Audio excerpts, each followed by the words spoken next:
What's going on, fellow A-Plusers, fellow Force users? It's your boy, Adam Perez, and we are back once again with a brand new live review of The Acolyte, the season finale, episode number 8, ladies and gentlemen, as The Acolyte officially wraps up its season here. Will we get ourselves a season 2? Who certainly knows? We'll definitely dive into that a little bit later, but it is not just myself here.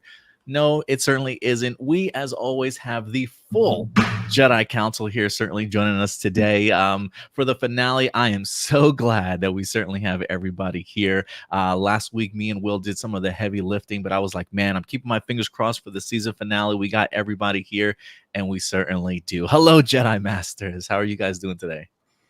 Hi, so glad to be here, actually be here, and not just in the chat.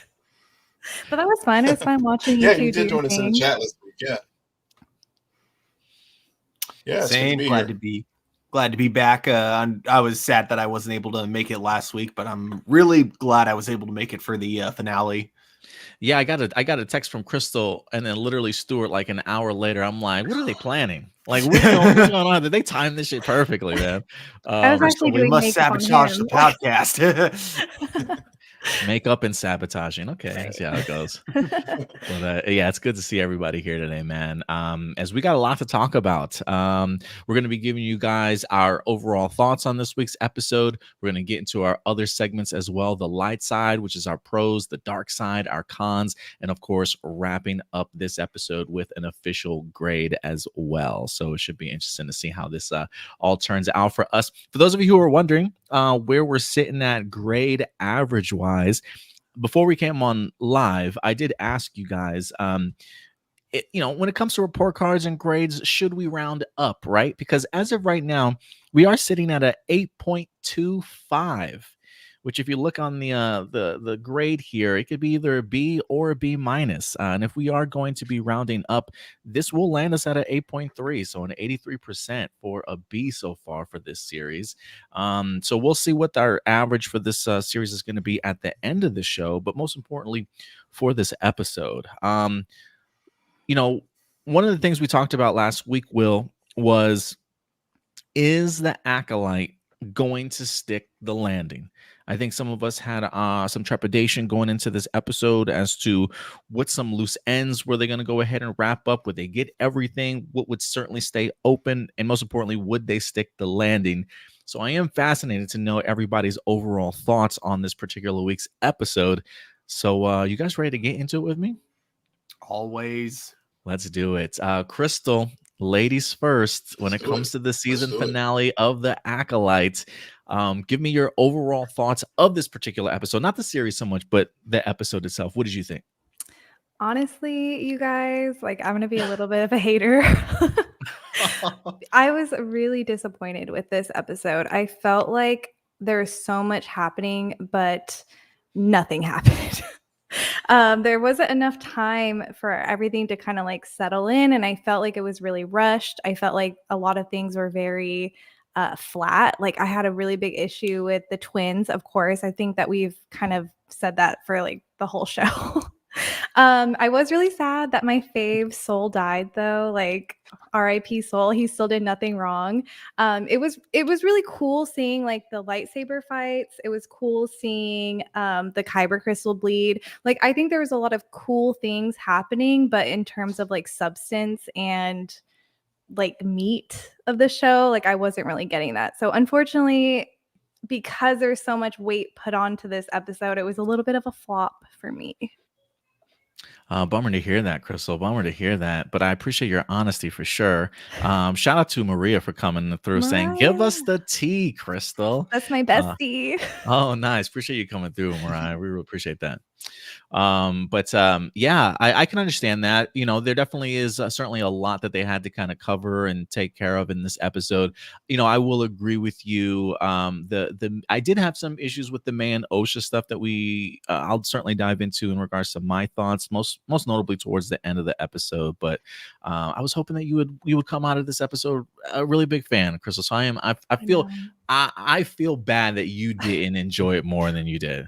Yeah, I feel like that SpongeBob meme of like Squidward watching Patrick and SpongeBob like having fun, and I just feel like I'm like bitter, like watching everyone have so much fun with this show. Hey, you know, sometimes episodes hit everybody a little bit different, right? I mean, Stuart, we talked about this over on Hero Report this Sunday. You know that television and movies are subjective. It's always going to hit people differently, and you take something different away from it. So, real quick, shout out to Marcelino for also coming through. Overall thoughts for me had its moments, but it felt rushed. So definitely agrees with you in that regards. Crystal, for sure. And the Disney Plus format really hurts this series. Yeah, we definitely talked a little bit about that as well. And shout out to everybody that's watching us live today. We got 23 people over on Twitter, along with a couple people over on our YouTube page as well. Will, let me go ahead and bounce off to you now. You've had the opportunity to sit with this episode. What did you think of it? Yeah, I have to agree. It had its moments, but the things that hit well. Like the fight scenes in this episode on point, but the issues that we've chronicled all season really reared their head again in this finale. And part of the problem too that I had was all the member berries that jumped out in the episode. Of course, the big one at the end, but also if you're familiar with the lore and legends and all that stuff, and of course we did get a scene of Darth Plagueis. I assume that was Plagueis. I mean, I think the general consensus of fandom is that was him. But we did get that, but it just seemed like they threw for a finale, and I was worried that this was going to happen. And I think we talked about this last week. Is instead of wrapping up the story from A to B to C for season 1, they were just like writing for a second season, which many shows you should never do that. You should at least always wrap up the primary story that you were telling this season. And I felt like they did not do that with this episode. If anything, they open up more questions with yes, they did conclude some things, like, for example, Saul passing, but then they open up a whole nother can of worms with the fact that we have the cover up that Vernestra engaged in. So I think there were moments where I was like, yeah, that really hits, and that it really slaps. But there are other moments in the episode where I was just like, yeah, the issues that I've had all season, they're here in this finale as well. Yeah, I am. I'm glad you brought up certain things like the last sequence in here, especially with Darth Plagueis. While I definitely feel like I fanboyed out a little bit with the reveal of Darth Plagueis, I do feel like there are moments when it feels like it's just kind of thrown in there, in the sense of like a fan tease, or just I don't know. I wish it was maybe built up just a little bit better than what it certainly was. And I will agree. We talked about the idea too that Leslie Headland mentioned, that season 1 was going to feel very much complete by the end of it. That it was going to have sort of a solid ending, even though she had maybe 4 or 5 other mysteries that if they got a season 2, she would kind of explore. And I feel like a part of me with that last scene, I almost wish that last scene wasn't in there, in a sense, because it does open the door for season 2. And if you're not going to tell me, hey, we're renewing season 2, I don't need that scene, because now you just have me asking more questions and opening up a whole nother can of worms that you didn't get the opportunity to answer in the first season. So I would agree with you. I think those 2 particular scenes that we saw, an odd choice to kind of throw them in there the way that they certainly did. Shout out to real quick to James in here. James says, I personally enjoy the journey of the show, really hoping for a second season. And shout out to Crystal, can always count on an honest opinion and critique from her. We got Ronan in here. Amen. This season's story could have been told in 2 House of the Dragon episodes, and I'm not even exaggerating. Yeah, I do feel like some of it probably was stretched a little long, for sure. Marcelino does say he agrees with you. Definitely felt like it had the mindset for a season 2 rather than self-contained first season. Kind of reminds me how Angel is constructed, except that works better. So, yeah. Any other thoughts you had, Will? I thought I interrupted you. I'm sorry. Oh, did you no, hear me? no. I was just, they're like I said, those were the yeah, yeah. Those were the main things. I'm sorry if I'm having bandwidth issues, but but I will say I did like Vernestra in this episode, even though she, I think that was the most emotion and like things that we've seen from her all season. So so normally whenever she comes on the screen, it just drives to a complete halt. But this week I was like, okay, she may be the bad cop here who's like covering up the crime, but yeah, it worked. And I guess the other thing is too, now that we have the end of the we're now at the end of the season and we've seen the complete thing. I felt like I was told it was going to be one show, but I got a different one, and that also just sort of like rubbed me the wrong way. It was sold as a murder mystery, but really, it really wasn't. That really was almost like red herring, I think, with some respect. So, but I'd love to hear the rest of the panel's thoughts on what they thought of the episode. Yeah, absolutely. I will jump just real quick before we get to you, Stu. I will agree. I thought when we get into the show, it definitely was sold in a particular way, in the sense of like, I felt it was the way that they portrayed it was, this is going to be very much a dark side sort of show, and learning about how the dark side comes together, yada, yada, yada. But I didn't feel that majority of the season, with the exception of this episode and how it ends. And it's like, okay, yes, this is clearly a sort of a dark side tale and kind of like the beginnings of it. And so I do wish it was maybe presented in a different way. So I totally agree with you there, Will. And Stuart, I got to come to you here real quick, man, because you had made a prediction.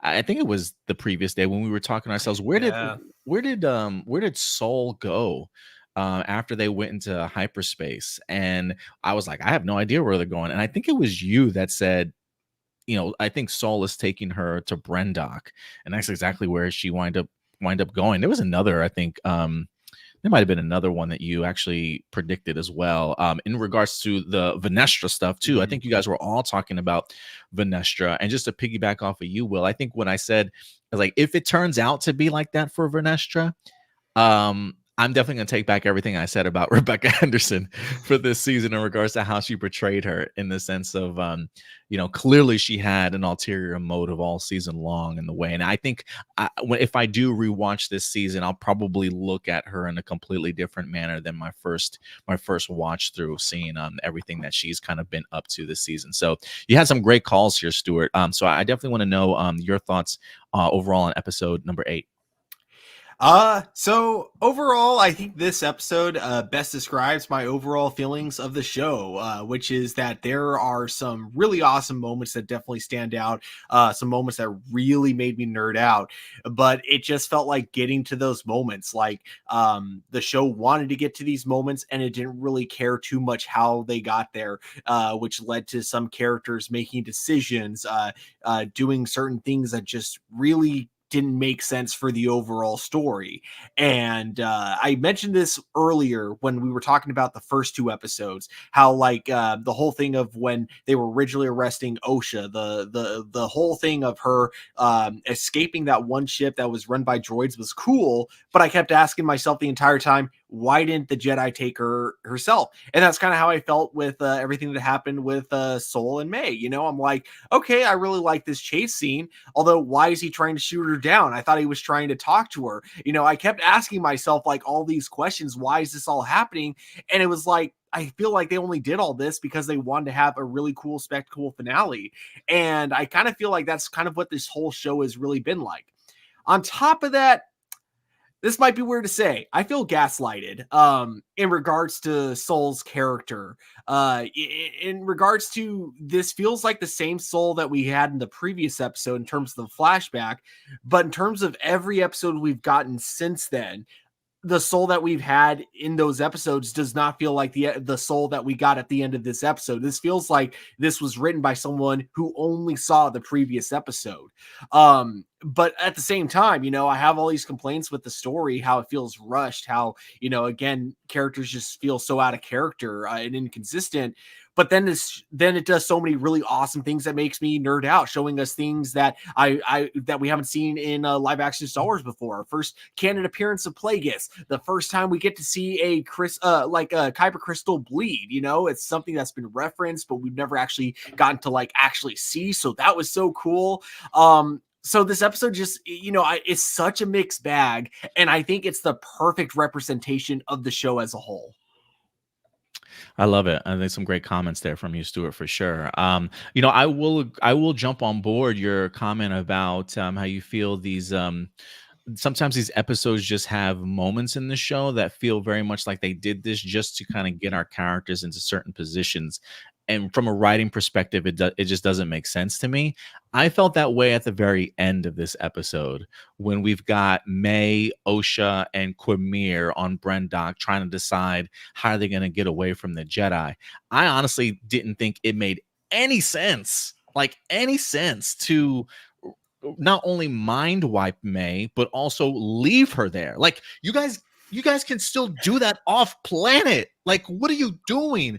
And that's the idea of getting May to the Jedi, right? Like, from just from a writing standpoint, that's really all they tried to do. But the execution and the way that they do it, it made no sense to me. I'm like, bro, why are you mind wiping her and then leaving her? Just take her with you guys. It didn't make any sense to me, man. It made me scratch my head for sure. So I definitely see moments like that for sure in this season. Yeah. Also, when they were mind wiping her, Stuart was. Oh, go ahead, Crystal. Oh, go ahead. And Osha was like, "I'll find you, May." I'm like, "Girl, you know where she is. She's with the Jedi. You're turning her into the Jedi. What do you mean you're gonna find her?" I don't know. Like you said, there was just a lot of things that I'm like, "What?"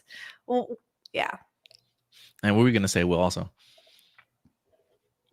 Yeah. No, I was going to complete. That was the point I was going to make too. That was one of the, as Stuart had mentioned, this episode really does, and I said before, it really does capture the writing problems. And Stuart, you made a very good point there. It is like there was the writers didn't see the prior episode. And another thing about this episode too is I almost felt like there was elements of the story that I wish had been rolled out earlier in the season, and then that way you would, whenever we got some of the reveals at the end, it would again felt earned, because I think that's been a big problem with the show all season as well, is they do these twists and turns and everything like that, and then it's just it's either happenstance or no clear build up to a particular moment, and then the event happens and we're supposed to react, but it just falls flat because there just hasn't been the proper foundation laid for elements of the story that they're trying to tell. Do you have an example of some of those moments, Will, that really stand out to you? Oh gosh. Well, when we first went to Brendock, the first time, whenever May turned on Quimir, that was one from this season. I think this episode really, as far as this episode, I don't know if there was really any real moment like that I could think of right off the top of my head. I mean, I guess there was some. I guess Quimir this episode to me was just sort of there as an observer. Before he was really seducing Osha, first made in Osha to join the dark side. But other than the fight, he was really a more passive presence in this episode. Because even whenever Osha did, ended up murdering Saul, he was just sort of standing there he was just like everybody else, holy shit, what's going on here? He didn't. I don't even think he understood what was going on. I mean, he knew, but it does get to that point of what they've been saying all season, which is, and I think this was a good payoff that did have a good foundation, is where to become a Sith, you have to kill a Jedi and not use a weapon. So the Force choke actually was something that I did feel like I felt that was an earned moment. So I will give them I will give them criticism where it's warranted, but I will give them props with that one. I felt that was an earned moment whenever Osha did use the force choke on Saul. Yeah, that is so that is actually a moment that from the episode that I actually thought was really well executed. Was like that moment where she just fully just like went full on dark side. Because yeah, I feel like the seeds were definitely planted there. And yeah, the whole thing, like you said, killing a Jedi without a weapon. This whole time we're wondering, well, how do you do that? And then of course the answer was in front of our face this whole time, the same way we've seen Vader do it in the past. You know, I thought that was a great payoff. and go ahead. You gonna say something, Crystal? I was. for it. I really like that it was a force choke, because I also was like, how do you kill a Jedi without a weapon?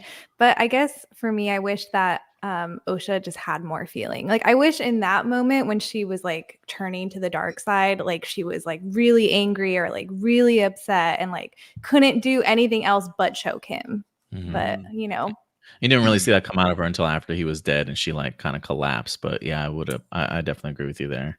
And even then, I probably would have liked to have seen a little bit more out of her. But what's interesting to me in regards to that, I do love how this whole entire season we were expecting May to be the one to kill a Jedi without a weapon, and it turns out to kind of be her sister. And I do think that the season did a really good job of getting us to the point where both of these characters were in the complete opposite positions in which they started, and it's really Osha that's kind of finishing off the job, when we see Osha talk about that she had a vision of May standing over Saul, like girl, that's you, you know what I'm saying? Yeah. And I thought the payoff was really great in that way. I will say in regards to Quamir too, one of the things that I put down was, well, I definitely would agree with you, Will, in the sense that he kind of felt like a bystander, but I think that's almost, I felt at least watching that that was almost his purpose there at that point. Like I felt like he maybe realized that he planted the seed enough into Osha, and now this is his opportunity to kind of sit back and see how things kind of unfold. Because I think for me, the reason why I go there is while he doesn't do too much or say too much in this episode, the things that he says has meaning in here, right? The first time that he sees Soul in this episode, he says, "Thank you for leading me to her. We make a great team." He's definitely not talking about May. He's certainly talking about Osha in that regards, I think. And then he says, Saul says something like, I'm going to destroy you. And he says, "Not if she gets to you first."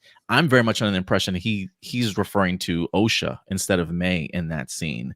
Even the idea of when he sees the ship kind of come to the planet, Soul says something and he says, "Oh, they're not here for me," knowing that they're certainly coming for you in that regards or that sense. So I felt like the things that he said were impactful enough, and I think Homeboy just literally sits back and just lets everything play out. I don't know if he knows, if clearly he asks May to go ahead and strike him down, so I don't know if he fully knows what's going on, but I think he's smart enough to sit back and let things kind of unfold. At least that's what I took away from Quamir this episode. Mm-hmm. Yeah, that's a good point. Yeah, I think you're right on that.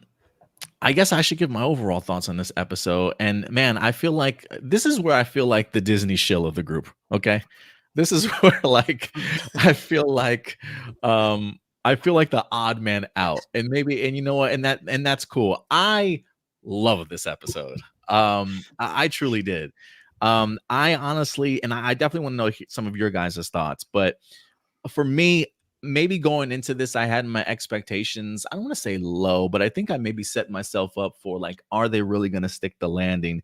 And for the most part, I personally felt like they did, with the exception of, like we said, the two scenes that Will kind of brought up with the Darth Plagueis, which again, I nerded out. I thought it was really cool, but I was like, man, I wish that they maybe hinted more at the idea of there being an overall master, even though I think even going through our episode reviews, we've constantly thought about it, and we've speculated that there's clearly somebody else above it. I guess maybe for me, and one of the issues that we continue to have is the execution of those moments. And I think the execution of this moment probably could have been handled a little bit more differently than somebody just coming around the dark corner and revealing itself and then, sleeking back into the darkness a little bit. So I would have liked to have seen that. And then again, the idea of showing Yoda at the end, I really wanted this to be sort of its own enclosed season. But for the most part, I thought that they gave us more information too, in the sense of what's going on with Vernestra, but I think they at least confirmed some of the ththings that we were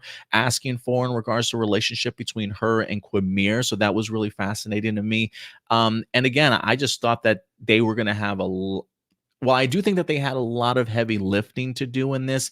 I thought that they answered the questions that I personally needed to be answered for myself, for this to kind of come to a pretty good conclusion. Like I thought the directing in here was great. I thought the editing in here was handled really well, especially during the fight choreography and going back and forth between Sol and Quimir, along with the hand-to-hand combat fight of Osha along with May in here. I thought that was handled really well. The music I thought was rather rousing in this episode to really make me feel committed to this episode as well.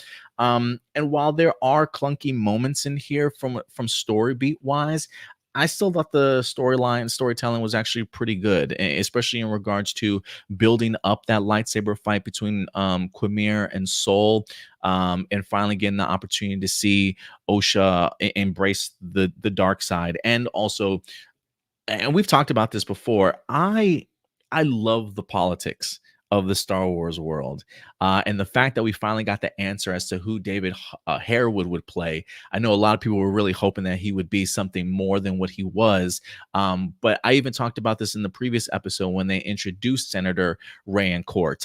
That fascinated me, and so to find out he was the one that played it and had a great sequence in this dialogue between him and Vernestra, I thought he set up just the idea of where the universe is at, where the political energy is at in regards to the Jedi, and gave us some really great sort of foreshadowing of what would eventually come to be the prequels in here. And I also I thought for the most part, while I haven't necessarily felt like that emotional attachment to Osha for the most part, I thought this episode and series kind of handled her transition really well. You mentioned, Will, that her force choking Sol at the end felt like it was very much earned.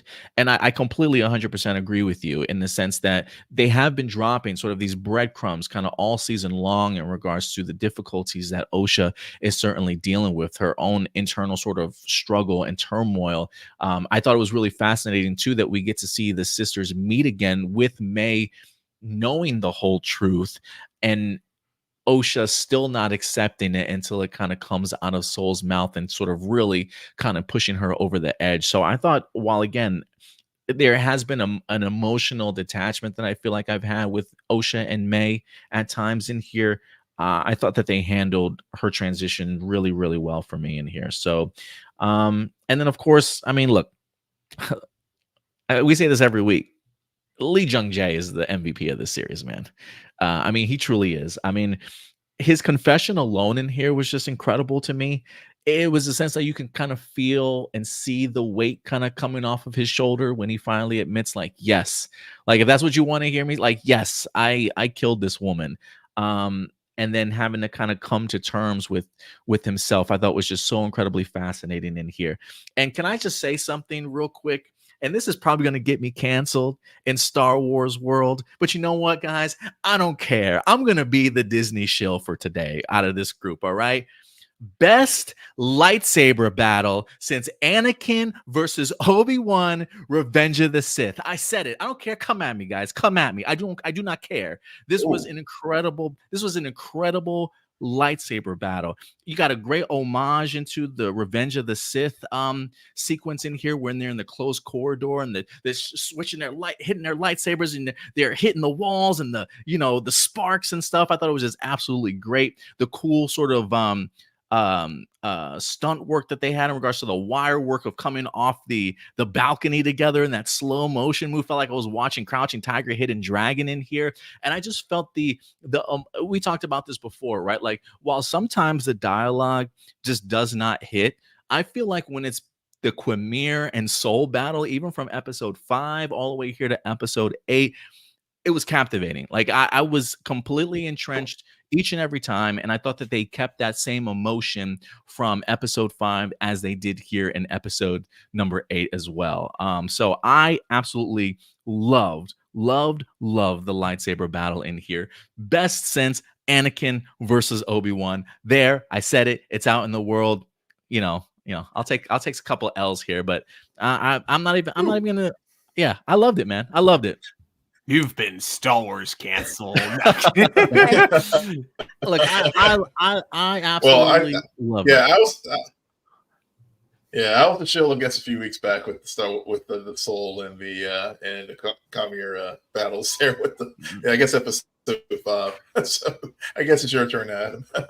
Yeah. I was like, oh, that's a bold thing to say, Will. So I was like, you know what? I gotta top it, Will. I gotta top it. But I felt that good about the battle here this week, man. I truly did. I mean, from getting the opportunity to see him undo his double lightsaber, throwing it, and then they coming behind him, and then Soul hits him and my girlfriend was like, oh my god, it's like magic when he hits him with a force push and pushes everything back. Incredible stuff. Like Soul was just so determined. The cool sequence when they rush each other at the same time and they switch blades and they just stand there, so samurai-esque to find out that Quimir's lightsaber is broken in half. I mean, god damn, they just had some incredible moves. The parrying with each other, back and then forth and then back again. I mean, come on, bro. Come on.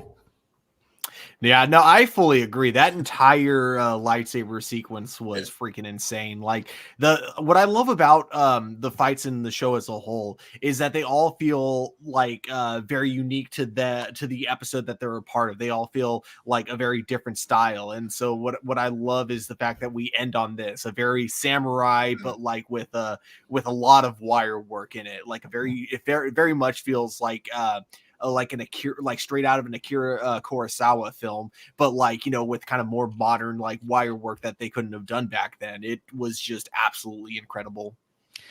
And let me build off of something too. Marcelino, he coming out swinging too. He says, "Are you sure that Anakin versus Obi-Wan fight is as great as it is because it's super long and all they're doing it?" Let me tell you something, Marcelino. I almost came on here and said, "You know what? It's better than that one." But I was like, I want to keep my Star Wars card. I want to keep my Star Wars card. Whoa. But it's really because there is so much. There's so much emotion writing. Like again, there is something important to say that all lightsaber battles are not created equal. Just because they're flashy and they do cool moves, right? There's a lot more to it. There's a lot more dialogue, emotion, what's at stakes here, sort of thing. So that's what gives me Anakin versus Obi-Wan over the top, as far as first place. So that's why I'm keeping it there. But this fight, number 2. Hands down. Right. And I'm gonna say something. I'm gonna say something even crazier. Because Ronan's like, bro, no way. You want to hear something, bro? Dead. Better than. And look, I never thought I would say this in my life because this is a battle that I watch on repeat. Better than Darth Maul versus Obi-Wan Phantom Menace. Book it. Yes, that's right. I said it. Not the Duel of Fates. I said it. I mean, look, the all right. Padawan master. Let's walk it back, y'all. Anyway, the point is, incredible lightsaber battle. That's my point. But the thing is, I don't know if I'd be able to judge it on that merit fairly, only because like the Battle of the Fates has the nostalgia drug to me. So every time I watch it, I feel like a kid again. Whereas like this, even though amazing fight, do not get me wrong, I'm still watching it as an adult. Where it's like whenever I go back to Duel of the Fates, I'm a child every time I watch that, and this is the coolest thing ever. Yeah. No, I totally agree. So it would be unfair for me to compare the two. Well, I understand.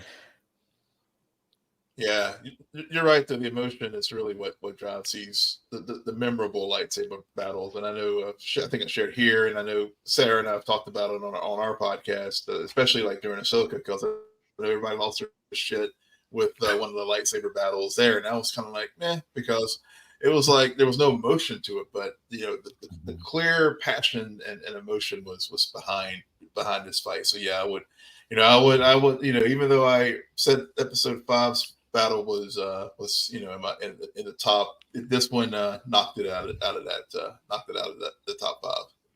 Yeah, I thought both of those battles were actually really well done. Episode 5 was a really fun one for me in regards to all those battles that they had.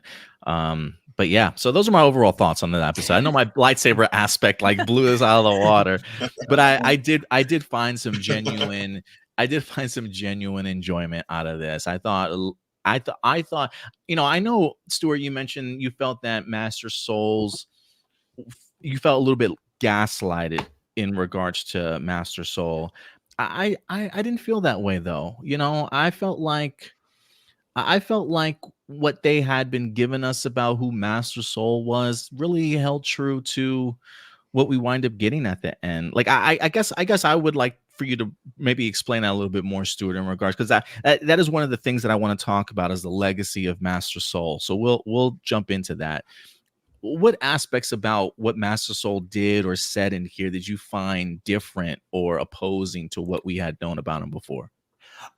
Well, looking at episodes 1 through 6, it felt like the way he was written, there was a lot of regret, and a lot of regret that he was ready to come forward about too, because it felt like the entire time they were hinting that he was ready to, confess to Osha everything that had happened. And, and that he was, ready. Like, I know there was no line to specifically say this, so I can't really say it for sure, but it kind of felt like he was ready to even face the council, basically, for the most part. And then you get to episode 7, you get which I didn't mind, because this is a young Master Soul. This is not the same Master Soul that we've been following. So I didn't mind when you realize, wow, he made all these decisions because he was just being super reckless and an emotional, reckless douchebag, basically, is the best way to put it. Because he just saw what he wanted to see and just came to his own conclusion without doing any real investigation. So I was fine with that because it was a flashback. But then we get to this episode, and he feels so much like that same character that we got in episode 7, especially when he has her and he decides to take her to the planet, and suddenly he even though this was never something that he seemed like he needed to prove to the Jedi Council at any point, he suddenly decides, oh, now I have to prove to the Jedi Council that convergence, right? That was the Virgins. The Virgins. Like, that's what he was trying to show that Osha and May were. And it's like, since when did this become a priority for you? Like, you mentioned it in the previous episode, in the flashback episode, but you also had the data on the data pad, when the twins were scanned. And so I just kind of assumed that was all discussed with the Jedi earlier, and apparently that becomes a priority for him, even though this has never been something that he's ever discussed in the previous 7 episodes that even seemed like it was important. So suddenly that becomes a priority for him. And then the biggest thing that disappointed me is that it felt like I said, episodes 1 through 6, it felt like he felt nothing but regret. And here it's that regret doesn't seem to exist. He feels bad that he hurt Osha, and that seems to be it. He feels bad that his actions hurt other people, but he doesn't seem to feel sorry about what he did, because he does the number one thing you do when you're not actually sorry about something, which is he tries to justify it. And that was the moment that really killed me with his character, him trying to justify his past actions. Everything we've seen from episodes 1 to 6 made me think that Soul knew what he did was wrong, knew that he messed up. And then out of nowhere here, he's like, no, I did what I had to do. I was protecting you, Osha. And that was what really made me feel gas. And maybe it was my fault. Maybe I need to rewatch the show, and maybe I was seeing Saul the way I wanted to see Saul. You know what? Maybe I was doing the exact thing that I'm getting upset at Saul for, in the previous episode. Maybe I'm doing that myself. But regardless, everything I saw about Saul from episodes 1 through 6 did not match what I saw at the very end of episode 8. And that's what really disappointed me, just his lack of remorse for his actions, and him only feeling sorry that he hurt Osha, not for the fact that, he killed someone who was pretty much who is innocent, as far as we know. We still, true, we don't fully know what the coven was all about, but it doesn't seem from the information that we know that they were up to anything like sinister or anything like that. That just seems like the conclusion that small group of Jedi came up with. So that's what I mean when I say I feel gaslighted with his character, just the way he went out. While I loved that scene with Osha, and I can't stress that enough, her turning to the dark side. Some people say that was rushed. No. This is Star Wars. People turn to the dark side like that all the time. Anakin did that. Luke almost turned to the dark side when he held his blade out against Kylo Ren. The dark side influences people and makes them do rash things really fast. So that I loved, but not how they wrote Soul in this episode. Sorry, that was a long tangent. No, you're fine. I definitely want to get your opinion on that. Crystal, as the resident Master Soul lover and somebody that didn't want to see his legacy tarnished. Do you agree with some of the aspects of what Stuart's saying? Do you feel differently about how I guess, did you feel gaslighted in regards to Soul, and just how do you feel like they put together his legacy at the end of this? I think that you make some really good points, Stuart. Like, I found myself asking the same questions when May was confronting him, and he was like, I did what I needed to. I'm like, didn't we just go through this? Like, why are we repeating this? And I guess when you look at like his character arc, it kind of like negates that when he does that. It kind of doesn't, it's like he's growing. Just kidding. He didn't grow. So I think that is some good points that you made there. Unfortunately, because I love him.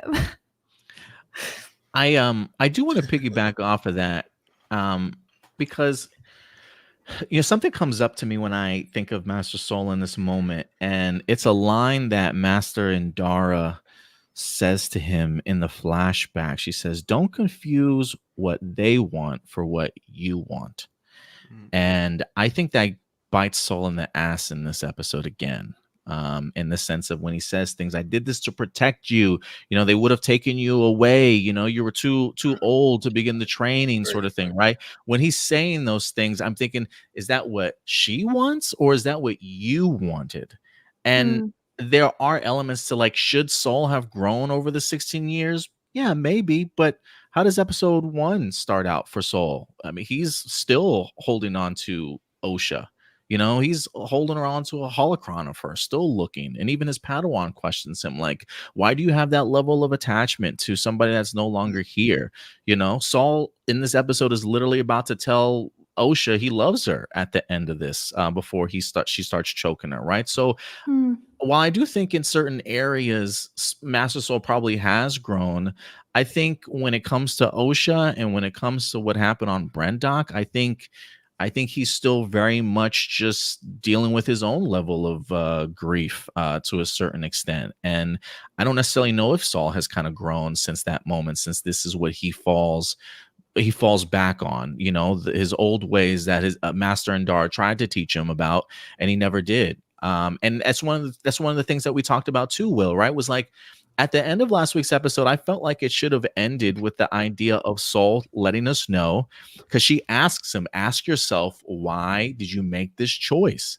And I wanted Saul to literally tell me what he learned after those events 16 years ago. And he doesn't say it. He doesn't say it in here. And so maybe that's one of the reasons why we never got that explanation. Maybe he just never learned his ways. And I know it's crazy to hear from a Jedi Master that's grown over 16 years, but I don't necessarily know if I felt gaslighted so much as it felt very true to who Soul has kind of always been, which was pointed out by Master Indara for me. I think you make a good point, because when Soul was going to tell Osha that he loved her, I was like, oh my God, but you're a Jedi. So I think that you make such a good point there that, he wasn't able to let go of that. And I think that what makes Soul such a likable character, at least for me, is because he does seem to hold on to his humanity, whether it be like his mistakes or his love for his pupils. So. And I think even Vernestra has a line in here too. And I know she's like the big villain right now, but she does say it. She has a line in here that did make me think. She says, he justified every selfish step he made for the love of your sister. Now, while I wouldn't necessarily say it's selfish, I think that's certainly Vernestra kind of, Right. adding her 2 cents to it, you know. But I don't feel like they were personally selfish, but I do think when she says the choices he made for the love of your sister, I'm like, yeah, he was about to tell her he loved her. So there is a certain weakness that I think Osha brought to Soul as a person. Yeah. What's Aw. interesting about Yeah. her is Yeah. Vernestra, right? That's her name, Vernestra. She seems to be that character that knows how to lie because she's good at speaking in half truths, basically. Yeah. Will, you want to Yeah. jump on board that too? Yes. Yeah. I know you were. Yeah. No, I was You're just kind of I lagging. was So yeah. sitting here absorbing the conversation. Yeah, I was just absorbing the conversation, and yeah, the other thing too is just I think as far as people falling to the dark side, and one of the things that really this series really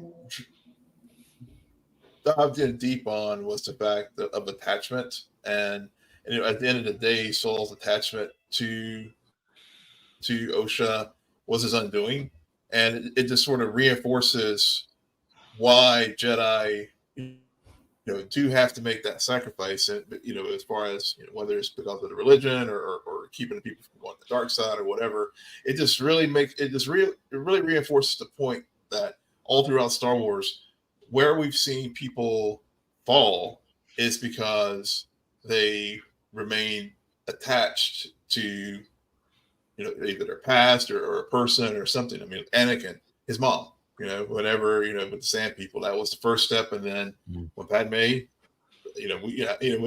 all through, I don't, we're all Star Wars fans here, so we know all those different points. But, I think that was, so I know there's a lot of people saying that, we're having a series about deconstructing the Jedi, and, there was a lot of black eyes on the Jedi and stuff, and they're not perfect, blah, blah, blah. But yes, they're not. But at the same time, I think it also reinforces why the Jedi Order has these certain rules in place, because in order to do this job, you can't have those attachments, because it just it leaves a vulnerability that can be exploited by the Sith. Yeah, I totally agree. And like we said before, like not everybody can be as wise as a Yoda or as wise as a Obi-Wan, like everybody has their bad apples sometimes in the bunch. And again, I think she, even Vernestra kind of points out some of the great things about Soul in here before she literally buries this dude. He says he was kind, he was brilliant, he was a compassionate man, and he did a terrible thing, but there clearly is a goodness to Master Soul, and I think that's one of the reasons why, despite his path in this show, I'm a really big fan. He's probably one of my favorite. He's become one of my favorite Star Wars characters, played by jung-jae, just incredibly. But you bring up the idea of attachment, and I think that's even something that we see in Senator Rayencourt, played by David Harewood. He kind of brings up, talking to Vernestra in here, about why he wants to have this investigation, talking about the Jedi trying to control the uncontrollable. And while Vernestra thinks he's talking about the Force, he brings up, no, your emotions, right? Like we can't control our emotions, and they tend to usually get the best of us. And so I don't look at this. I would agree with you. I don't look at this as a deconstruction of the Jedi. I think they're just showcasing another side of what, not only the lifestyle of what a Jedi is, but just the roller coaster ride that it certainly is. That some people come out great, some people turn to the dark side, and it's just a truth that I think we as viewers have to certainly deal with. That they're not perfect, Mm-hmm. I loved, by the way, the scene with Senator Rayencourt, because you mentioned earlier, you love the politics of Star Wars, and this I think was like just a great POV of just like how average citizens can view the Jedi, because we've seen it done several times in the Clone Wars, but here we get to see it through a senator's perspective. And yeah, I thought that was such a great line of you think he's talking about the Force, but then in actuality he's like it's something as simple as emotion, him saying that is what concerns him about the Jedi. I thought that was brilliant. Also, to any Alan Wake fans out there, I am sorry David Harewood does not sing in this episode. I know that a lot of fans were hoping, but musical episode. I love Oh it. yeah, Alan Wake too. He does this musical bit. It's great. Yeah, I grew up with I don't want to say I grew up, but over the past several seasons, I've seen David Harewood mostly from Supergirl on the CW series, and while I certainly enjoyed him in that, man, he was incredible in this episode for sure. I was a really big fan. At least I think that's who Ronan is talking about. But even just his brief little scene and his dialogue in here just did a tremendous amount, I think. Yeah, I think it was Will who was saying like that he wished things had been introduced sooner in this series and it might have like made things be fleshed out. And I wish we had more of the senator. Yes. Like I think if he wasn't, I don't know why they introduced him at the very end. Like I think it would have made sense to kind of like put these along with Vernestra's storyline, like her subplot. I think this little like tension between them would have been really interesting to see play out and ultimately lead to like her framing Soul. I mean, we all kind of thought that was going to happen, but I think it would have just planted more seeds with him. That's exactly what I meant by that, Crystal, because that's what to me was. I really enjoyed. Actually, I did enjoy the finale because I was just seeing the dialogue. Because I didn't get a chance to watch it last night because we were recording our own show, but watched it today. But of course, other than Yoda and Plagueis, the other big thing was just a lot of mixed reviews, and so I went into this episode with very, very low expectations. But I came out of it like not as high as Adam, but at the same time, I did really enjoy it. To my surprise, but you're completely spot on with it's too bad that they didn't introduce him earlier because they've been teasing this all throughout the season about the Senate and stuff, and I really wish they had put that out there earlier because I think that would have even added more heft to it and would have taken away at least a little bit of sting in my critique that they put too much here in the finale, as far as introducing new characters and concepts. Yeah, I was gonna say I think that really builds off of what you said, Will, about them setting up a season 2. Like I would agree with you too, Crystal, in that sense that they probably should have introduced him a little bit more. I probably wouldn't have been so critical on Vernestra as a character had I known that she was opposite somebody like Senator Rayencourt, for sure. I totally agree with you. Yeah, because the more that we got of Vernestra, like especially in these last few episodes, I was like, oh, I really like this. I really like seeing like the way her mind is working, even though she is like undercutting everyone and it is like not good what she's doing. I feel like it made it so interesting and so messy. Yeah, it definitely made it messy. Mariah, we love the drama too around here for sure. That's and speaking of Vernestra, one of the things that made me laugh when we got that scene with her and David, or Senator Rayencourt, he says, I have been hearing rumblings that there's a murder investigation going on. And I was like, who the F told him? I was like, that damn Ki-Adi-Mundi. Like, I know he was going to come back in some way. Homeboy was looking fishy as hell. That was it. Homeboy was looking fishy as hell at the end of that episode. I was like, yeah, it's got to be Ki-Adi-Mundi, man. That's just his face. Yeah, that guy that everyone is mad at because apparently his age is different from Legends. Right. Yeah, dude. What's up, Lauren? Good to see you. We love Messi too. Yeah. Crystal loves that Oshmir. How's that Oshmir going for you this episode? How'd you like it? I honestly was a little bit disappointed. I think it's just kind of what we were just saying, where everything just happened so fast. And I think if there was just a little bit more time to like explore the relationship, I think that it would have been better. But I love that they held hands at the very end. I was like, yes. I was just gonna ask, did you melt over that scene? I was like, finally. But like it also was giving me nothing. Like I have like more going on in my head than like what is going on screen. Like earlier y'all were saying like Chimere is just like watching. I'm like, I know, I wish that he was being more like insidious or more like knowing or like more like he called it, like he knew it was going to be May or he knew it was going to be Osha. Like I wish he was like a little bit more like like he was like really grooming Osha or something. Like, I don't know. I just wanted more from them, but you know, that's what AO3 is for. Yeah. See, someone just in the chat said the fanfic, and I was thinking that too. When I saw that scene, and I thought of you, Crystal, the day when I was watching an episode, and when they held hands, I was like, "Oh, Oshmir is going to." I was like, "I'm going to make a note. Let's see all the feels you were getting." Yeah, a big win for us. Yeah, can't wait to subscribe to the. Yeah, can't wait to subscribe to the fanfic there. Yeah, yes. I'll send it. I'll send it in a group chat. Yeah, I did like that. I did like that last scene of them standing facing the ocean with the sun kind of going down in the background. It did give me kind of like Attack of the Clones ending vibes of Anakin and Padme and the sunset sort of thing, or just the traditional, you know, looking out at the suns type of thing. I thought it was a nice little visual for sure. So romantic. Yeah, like I like that, you know, all they did was hold hands, leaving the whole thing kind of like open, so like gives them like flexibility for season 2, whether or not they want to keep going down that route or not.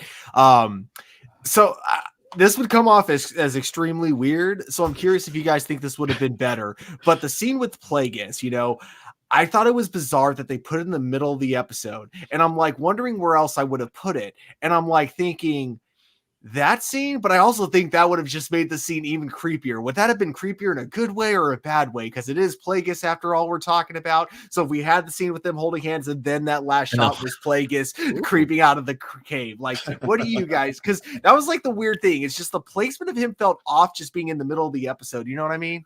I for a second when you were talking about it, I was like, "You want Plagueis to take a stroll by the ocean and like?" Oh no! Like he would have been in arm the around both of them. Exact same shot, exact same shot, just edited to be like, you know, right after the scene where we see the two of them, pretty much.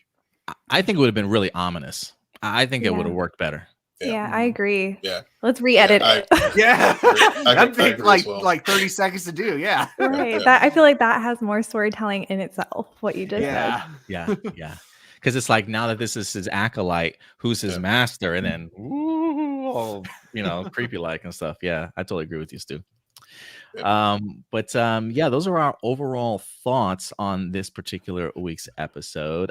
Somebody mentioned real quick before we get into the light side, somebody mentioned the idea of like, I have been hearing Osha's turn being kind of quick, and I did put in this my notes. The complaint of Osha turning too quickly, you know, before they leave to go to Brendock, she says, I'm not my sister. And I put, and Quamir suggests that May didn't even second guess kind of joining him.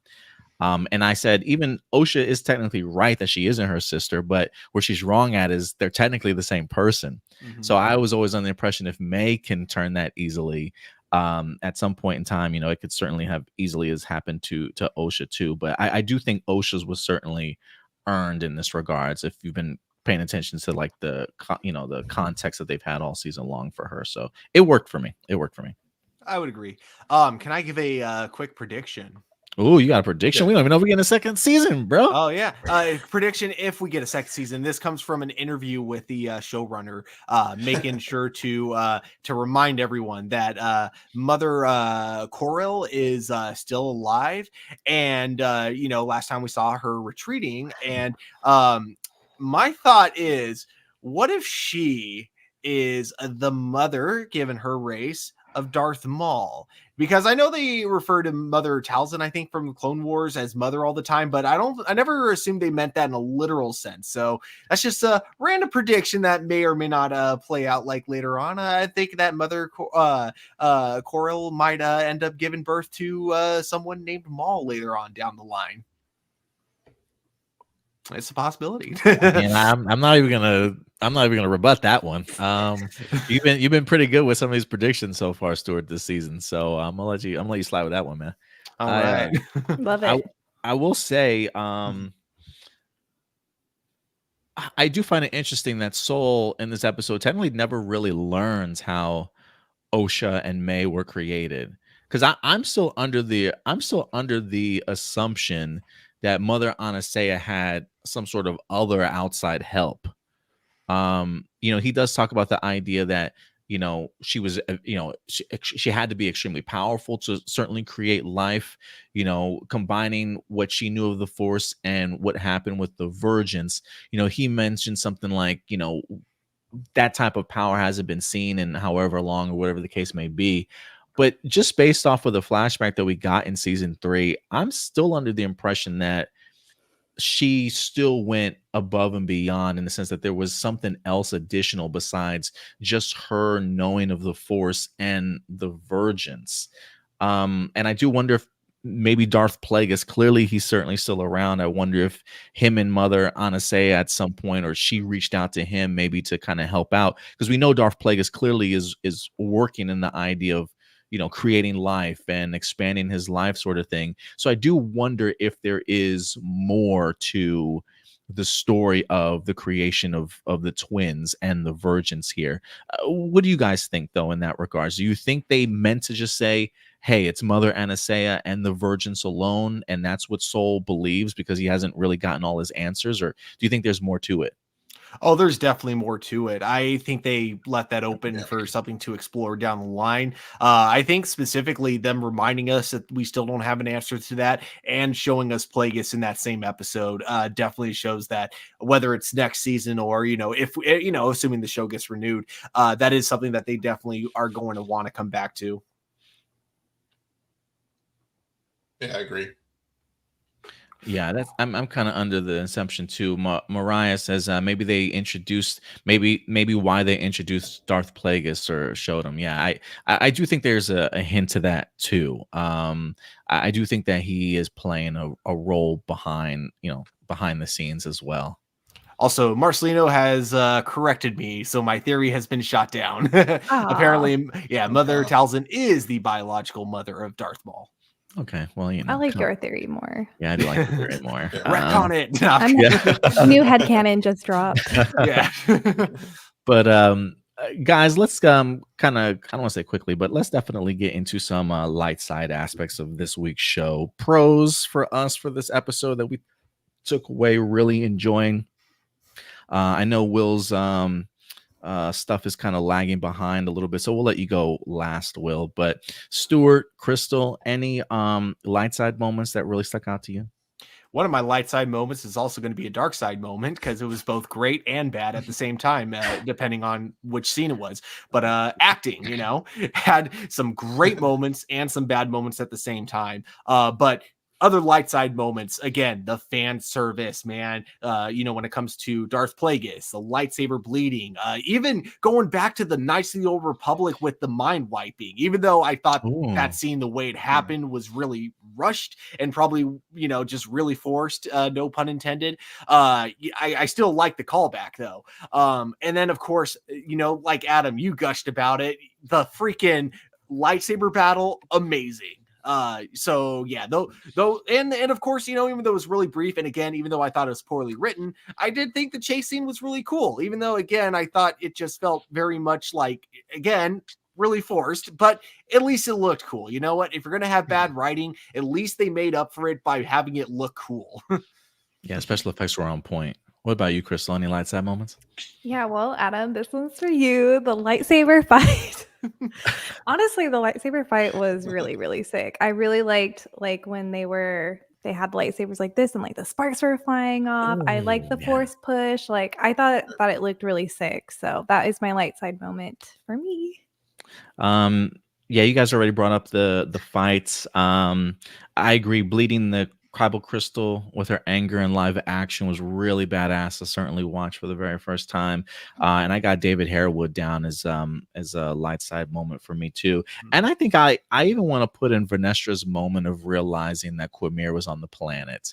I thought it was really cool when she gets off and she connects and he notices it and he's like, oh, he puts his helmet back on real quick, but she's like, she caught his ass, and I was like, oh, but I get, that's another reason why that cortosis comes in handy. Homeboy got a little bit lackadaisical, taking his helmet off a little bit too much, and somebody was able to read his mind a little bit. So I thought that was a really cool moment to connect those two.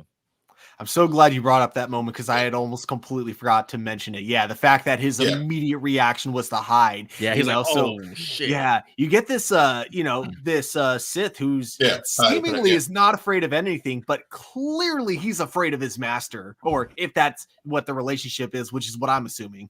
Yeah, she says like, "Oh, that's my former. I need you to help me find my former." That's student. right. Yeah, she says, find my former pupil before he turned evil. Yeah, she said that's what. Yeah. Mm-hmm. What about you, Will? Any light side moments for you? Yeah, that was definitely one of them. But also, we've talked about the fight, so I won't belabor that one. But some of the callbacks to other previous Star Wars shows and movies. Whenever May and Osha were walking down in that tube, I got Luke on Bespin. Remember whenever he was on whenever he was like going from the the chamber and falling down into the control room, and how not the gantry, but like before that, whenever they're first fighting the carbon freezer room, and then Luke, Vader, pushes Vader off to the side, and then he has to go down, and then so he goes into that little tube, and the thing opens up, and then the lights come on. He walks through, and then comes back. He comes out, and then of course the door closes. But whenever Osha and May were walking through, as they were walking through that tunnel, the lights started coming on. I know this is like completely like geeky, nerdy thing. No, but I was just like, that was like a straight up callback to Empire Strikes Back. So that was one of my as far as just the cinematography and I guess set design and just how I just love how whenever you see those little moments. I know Andor had that with the with some of the scenes where they had the interrogation of I can't remember her name right now, but I just always appreciate those in-universe callbacks, with the show, and then the politics, in particular whenever Senator notes, and it was sort of what Lady Anissa also mentioned too, as far as tying the emotions and tying the decisions and stuff that's ultimately going to lead to their downfall. And I just, so it's twice in this series now where they do the foreshadowing because of these events and the emotion attachment, the Jedi, all the things that were going on with the Coven and whatnot, tying it to future events. It's a straight line to Order 66. And so I really did like how they really tied the High Republic and the Old Republic storylines there together.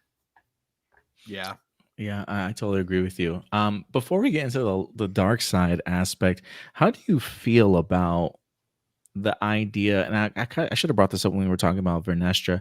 How do you feel about the idea of her sweeping this sort of under the rug? I think a lot of people after seeing the trailers and stuff were like, oh, this is gonna break canon, everybody's seen the Sith now, right? Phantom Menace can't stay true. I'm sorry, that's my impression. That's okay. Good neck beard impression. Yeah, right. So I'm just considering the events that we see here with Vernestra, the story that she winds up telling. How do you feel about how she places the Jedi in all of this, as far as she makes them look out of this episode?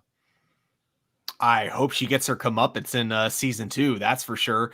But no, I thought they had a good explanation that was planted earlier, with subtle hints that at least I think that's what they were doing. Again, I think the whole thing of showing this why do I Quinmere? Yeah, sorry, I always forget his name. Showing his scar and then her lightsaber, I think was the perfect opportunity of planting those seeds, and also just her kind of seemingly not against throwing Soul under the bus during that same episode. I think they did all that to just kind of plant the seeds that there is very possibly going to be a big cover up, and that's how it all ties together. So to me, I kind of saw that coming a mile away. So I didn't mind it at all. It just makes me, hate her character, which is good, so I'm just hoping that the Jedi Council or someone, sees through her manipulation in the next season. Yeah, I totally agree with you. I was trying to look through my notes here. I thought I had a note similar to that in regards to maybe not really. Oh, I said made me pissed at Vernestra, but I think that's great writing, in the sense of making you feel that type of way for a character, with actually having a reason to despise this character. And so yeah, it definitely worked out for me. What about you, Crystal? Do you have any thoughts on that in regards to how that came across? Yeah, I really liked her. I mean, I didn't like her framing soul, of course, but I liked like the direction that they went with her character and the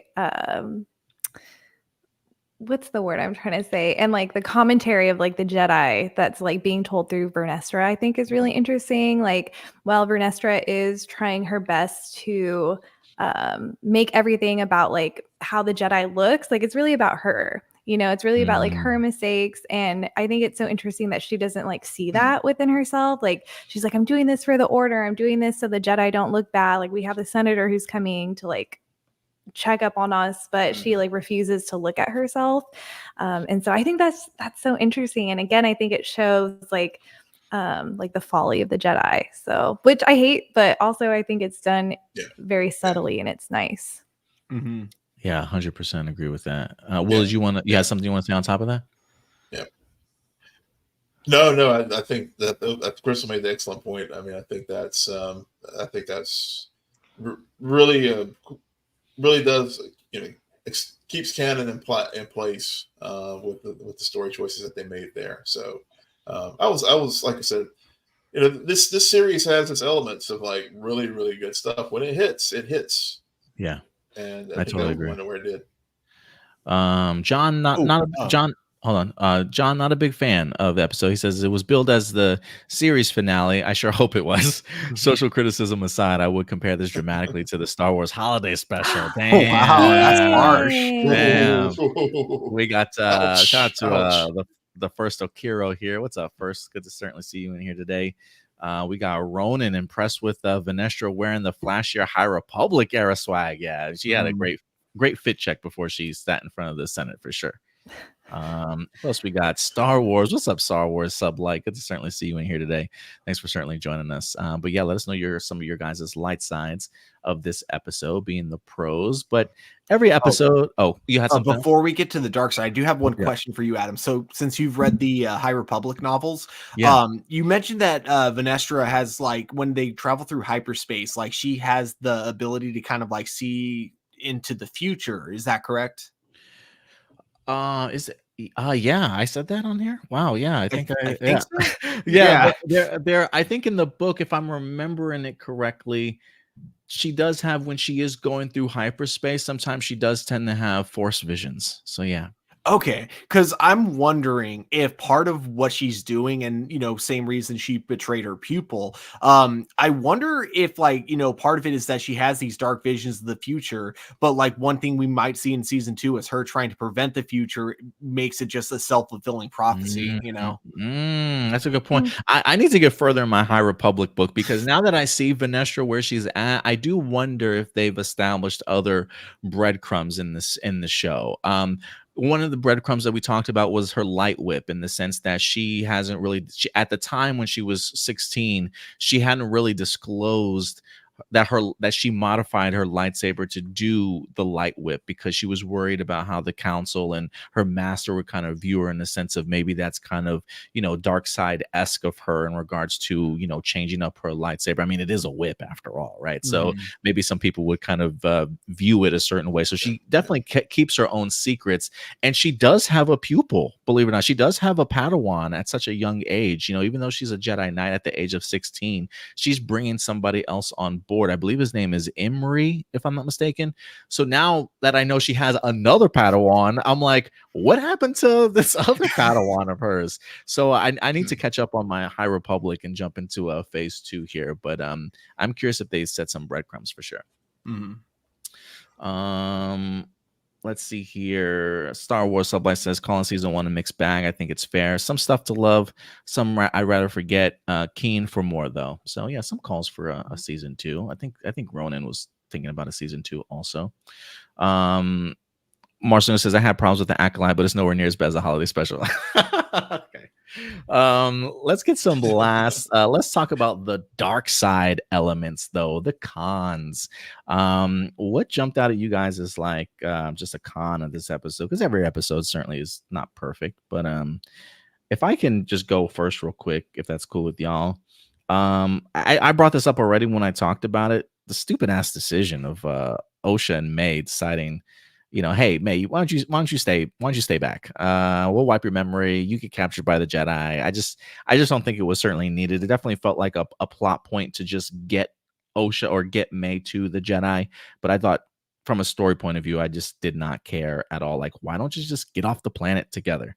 And then I didn't care for Basil. I didn't know what Basil's purpose in this episode was. Like, bro, why are you messing up the ship controls? Like, just taking out all the wine. Like, I thought you were on Soul's side.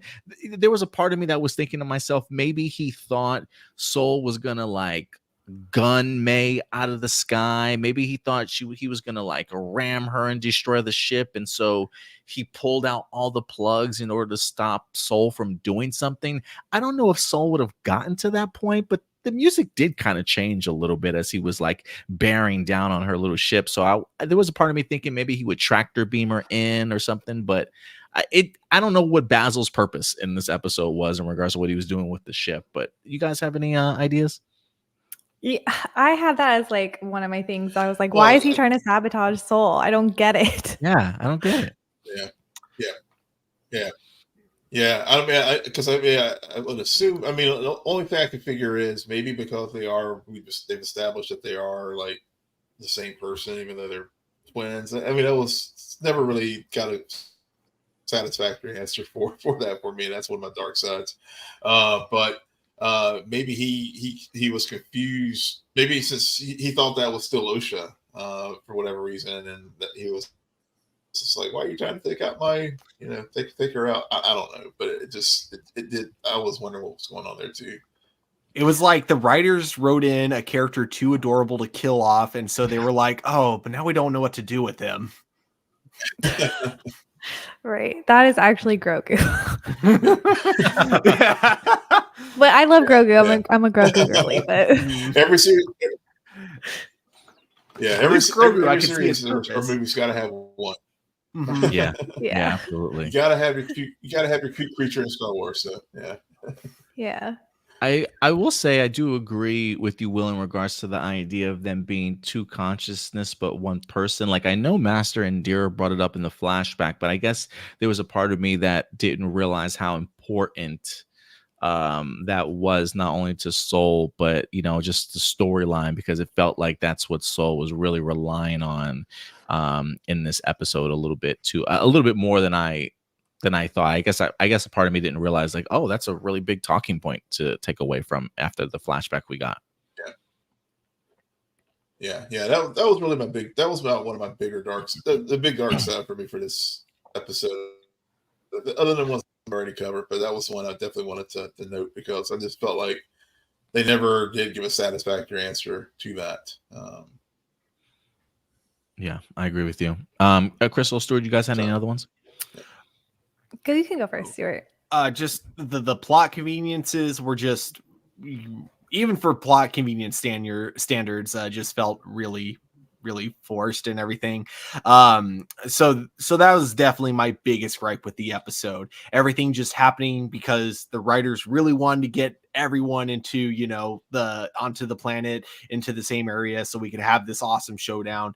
But yeah, just the journey getting there just didn't make any sense at all to me. And again, this was a light side, but it's also a dark side. The acting is also very mixed in this because sometimes the acting is great, sometimes not so much. Basil, of course, we all said I think he's pointless. And dang, did we say that? Oh no, sorry, maybe I'm putting words in everyone's mouth. Sorry, I wasn't a fan of Basil personally. Yeah, it just felt like a character they were like, oh, what are we gonna do with this guy? And it's like the past 4 episodes they just didn't know what to do with him. I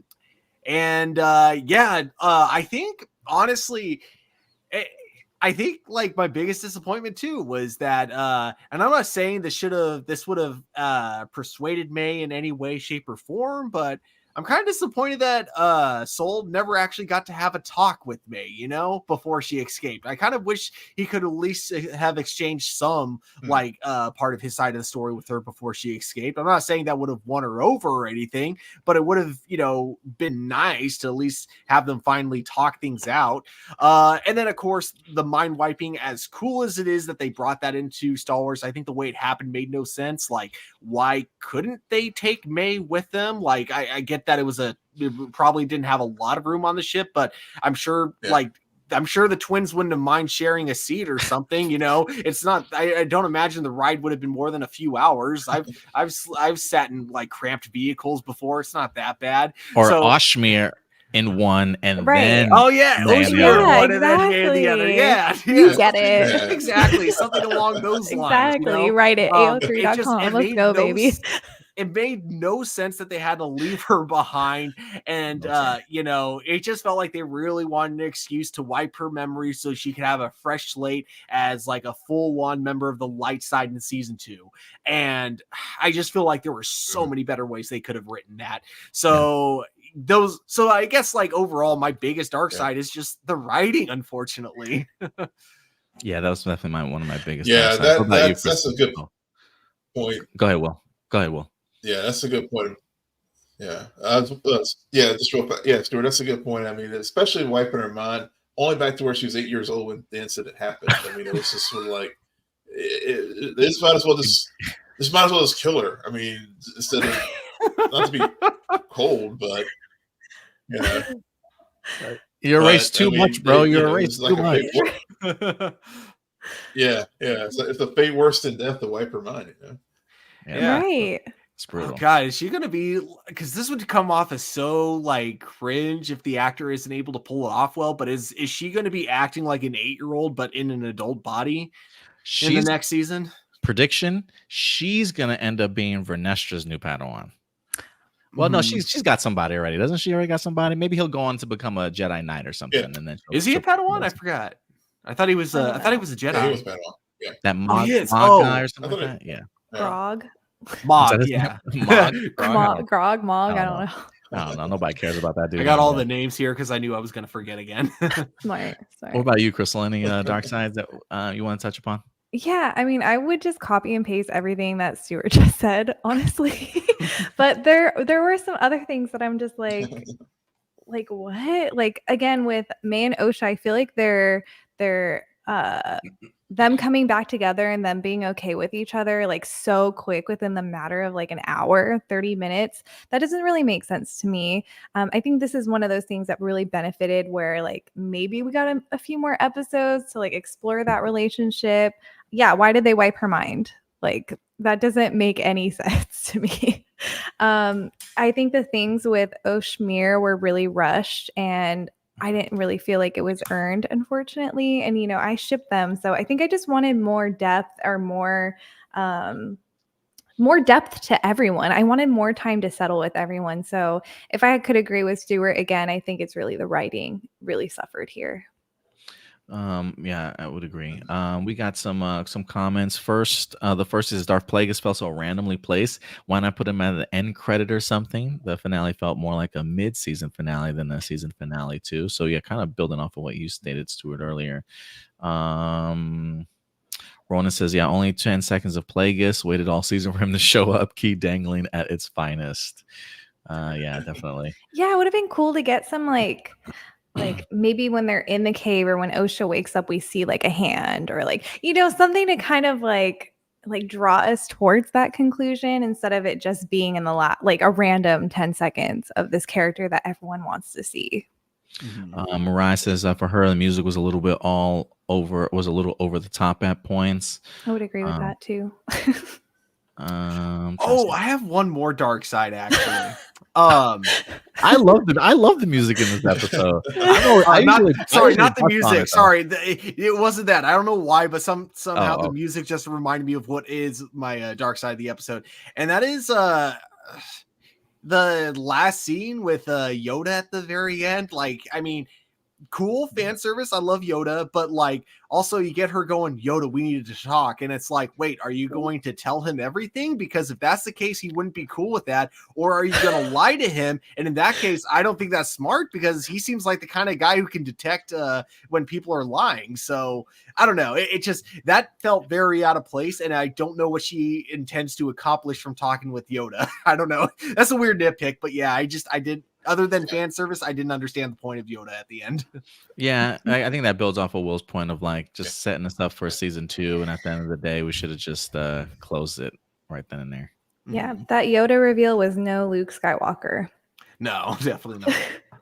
No Luke Skywalker in the Mandalorian season. Oh God, amazing, iconic! I cried. Yes. Mariah did say too Disney. The music was a little bit too Disney for her. Okay. I get you. Will, did I do Will's dark side already? Yeah, I threw your mind in while we were discussing some of the other ones. So yeah. Okay, cool. So with the cons out of the way, guys, it is that moment of truth. Season finale, episode 8. It's report card time. Time to go ahead and certainly grade this episode. So we definitely would love to know your guys' grade for the episode 2 following the legend at the bottom. If you were to go ahead and bring a report card home to your parents and be like, Mom, look, episode 8 of the Acolyte. Look what our teacher graded it. What would you guys certainly grade this episode? Ladies first, Crystal. What do you got for me? Okay, I was going to rate this episode a lot lower, but after hearing everyone talk and I think you guys raised my score a little bit, but I'm going to give it a solid 78. Okay, so 78. So C+ for Crystal there. What about you, Will? Yeah, as much as I enjoyed it, I have to give the merits to the fact that they shoved a little bit too much in there for me as far as for it to be a finale. So I'm going to give it an 80. I'm going to give it a B-. Okay, B-, 8 point. Oh, all right. Yeah, and that's pretty much how I felt about the series all season. Yeah. What about you, Stuart? Episode number 8, how are you feeling? Much like you, Will, this is going to be my rating for the entire season as well. But I think my rating for this episode, I'm going to go in between the two of you and go 79. Oh, so you're going to go, okay. Wow, I was expecting you to go lower. Like I said, I was a sucker for some of those fan service moments, And here comes the Disney shill coming through.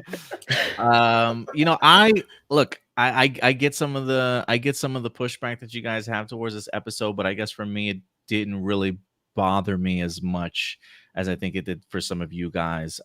So while I agree with you that I think for me my biggest issue I had was definitely the mind wiping of May and just the weird writing in regards to that.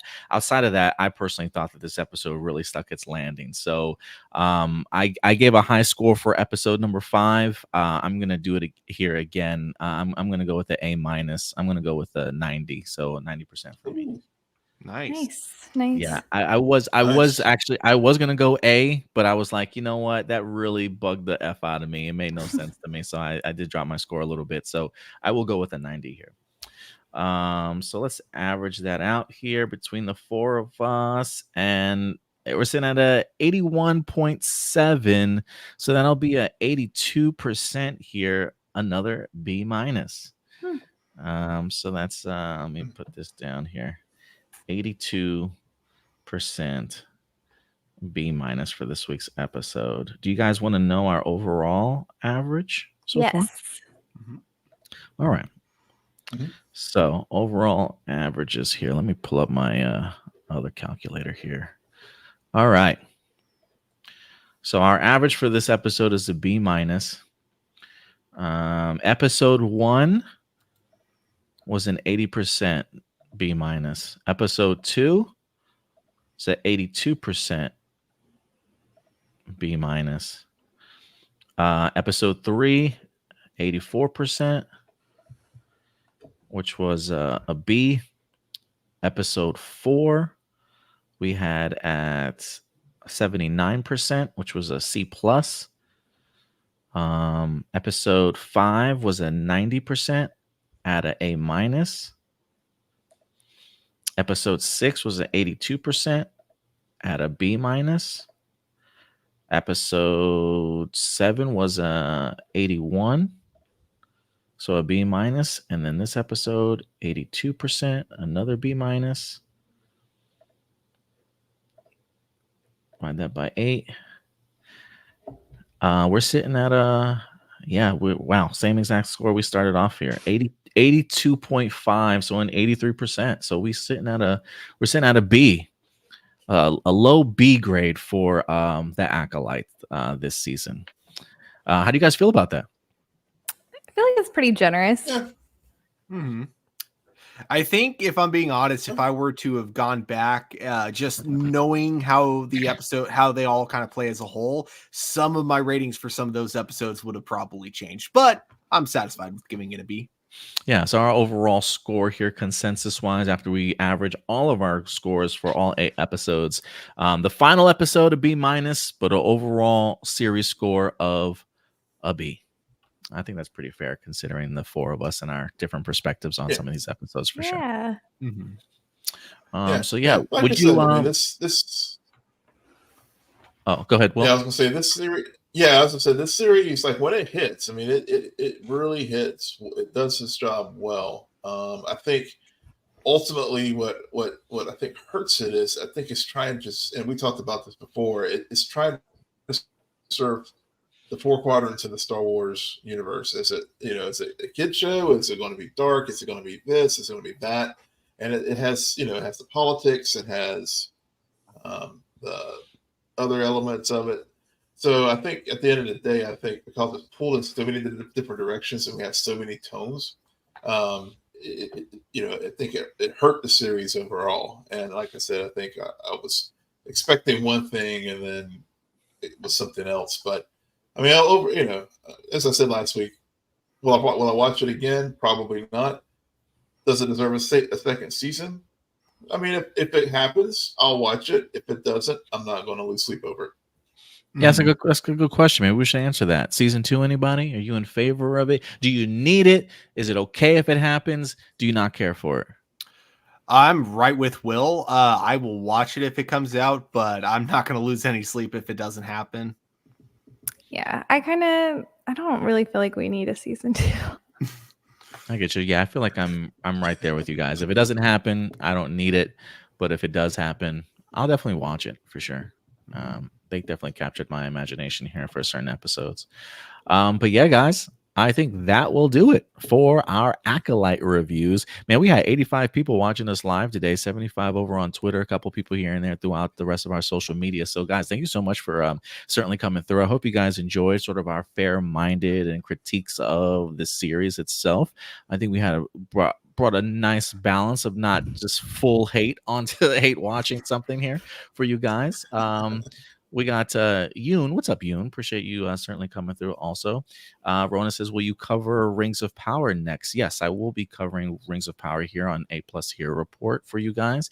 We do have a playlist for season 1 of Rings of Power that I did. If you want to go ahead and certainly check that out, but I definitely will be back for Rings of Power as well. And let us know in the comments afterwards. Would you guys like to see us maybe possibly, depending on our schedules, maybe possibly do something for Skeleton Crew as well for our Jedi Masters here? So certainly let us know your thoughts in the comment section box below. But guys, Crystal, Will, Stuart. This has honestly been a blast for me, man. Like everyone, I got hyped for Acolyte Eve, waiting for that Tuesday to hit. Tuesday would come. I was always looking forward to this, but this is definitely my best part of the week, is chatting with all of you guys for sure.